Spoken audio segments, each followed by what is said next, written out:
cloudy and it's drizzling ever so slightly. Have to get deflating quick before it starts pouring potentially. And what did I read today? How about this one? Apparently there was a drone that almost, I guess you could say, hit an airplane. This one says, RAF jet used to transport royals narrowly missed smashing into drone at 200 miles per hour. Was it actually verified as a drone or is it just an assumption? In general though, it says RAF jet used to fly VIPs came within 100 feet of crashing into an illegal drone, a report has revealed. Drone flying is often restricted in major cities and near airports, but occasionally they can slip through the net. One drone almost caused a disaster when the Vespina jet zoomed past an illegal drone just 100 feet away at 200 miles per hour. The Vespina, a former RAF jet converted in 2016, is used to carry members of the royal family and UK prime ministers.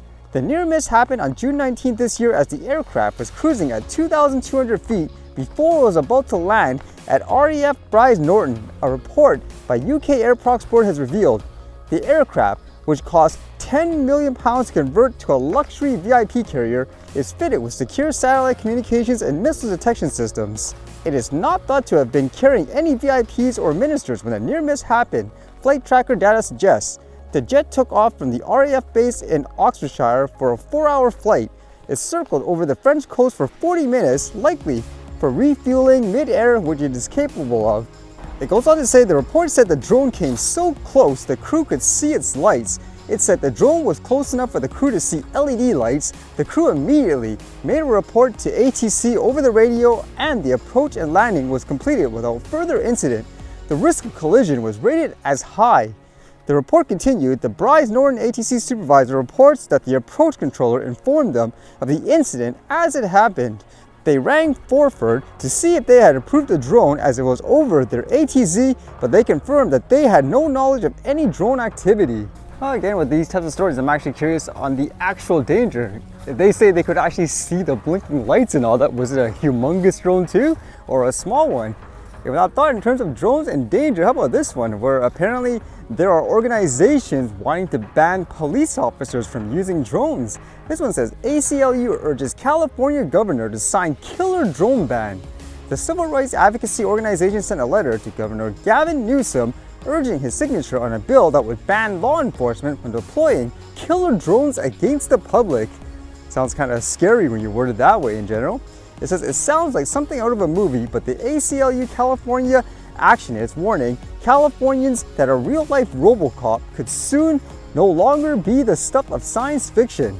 The civil rights advocacy organization, which represents California's 3 ACLU chapters, sent a letter to Governor Gavin Newsom urging his signature on AB 2681, a bill by Assemblywoman Aquila Weber D. San Diego that would ban law enforcement from deploying killer drones against the public.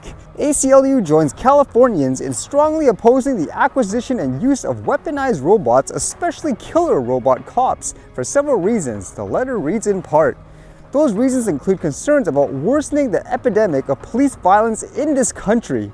It is too easy to pull a trigger from behind an office desk. If police can kill remotely and risk-free, it is inevitable that they will kill more often. And as we've seen in the military, robots armed with lethal weapons are often used sloppily, killing unintended targets, the letter reads. That's an interesting thought actually. I thought it would potentially be the other way around, where if you send a robot to a hostile situation, the guy with a weapon and so forth, you're less likely to use lethal force, I would imagine, because it's not like you're there, correct? If they stab the robot, like who cares, like that type of attitude, versus if you're a human and you're an immediate threat, depending on, for example, your strength versus the other guy, some people would freak out and they'll immediately try to fire them with a gun. I think it would be the other way around in a lot of cases, huh? And some examples they use would be things such as protests, for example, where you'd have these quote killer robots going around and I guess potentially taking out protesters. Now you could imagine if it's a situation where someone of authority doesn't like what you're saying, it's not too far-fetched to think, just based on what's happened in the previous years, they could use quote lethal force in that way, correct? But what would you think in this situation? That's kind of interesting to think about.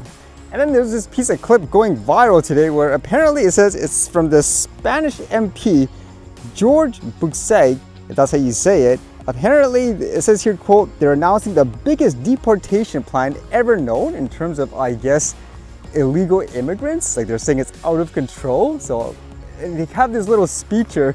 You can see it, but it's kind of interesting because apparently I know from reading the news, there's other countries that are thinking of doing stuff like this too in terms of mass deportation with immigrants and all that. So you can hear this here first. Segunda, no mentir. La inmigración masiva, ilegal e indiscriminada no es ni buena ni inevitable. Es un crimen y un peligro para la supervivencia de Europa. Tercero, lancemos un mensaje al mundo. Digamos, Europa va a dejar de ser el paraíso de los falsos refugiados. Ningún extranjero que entre ilegalmente en Europa. Combatamos con todos nuestros medios. Entremos en sus casas, asaltemos sus embarcaciones, los detenemos y los metemos en la cárcel. Pongamos en marcha el mayor plan de deportación que haya conocido la historia. Sexto, suspender la ayuda de terceros países que no controlan su inmigración. No conceder jamás la nacionalidad a nadie que haya entrado ilegalmente en territorio europeo. Control y cierre inmediato de las mezquitas salafistas y wahabistas donde se promueven expresiones contrarias a Occidente. It makes you wonder how much of attention this will create around the world anyways. What would you think of something like this anyways?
All right, see you guys later.